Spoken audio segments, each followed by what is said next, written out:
Hello everyone, Radhe Radhe. चलिए लेते हैं रिलेशनशिप गाइडेंस 9 मई से 19 मई के लिए क्या है। और यह एक जनरल रीडिंग है, टाइमलेस है, इफेक्टिव है, तो प्लीज इसे जनरल तरीके से लीजिएगा। 2 कार्ड को हम लेंगे, ठीक है।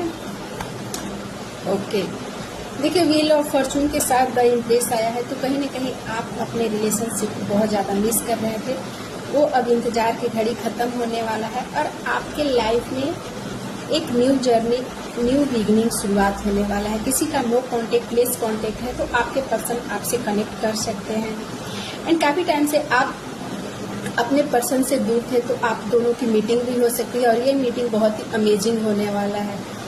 यदि आप सोच रहे थे वेडिंग को लेकर, तो आपके पर्सन आपको वेडिंग के लिए भी कमिटमेंट दे सकते हैं। तो कहीं न कहीं ये हफ्ते रिलेशनशिप वाइज बहुत ही ब्यूटीफुल होने वाला है। बट गाइडेंस इज दिस कि आपको ईगो से थोड़ा परहेज करना है, सोच समझकर अपने पार्टनर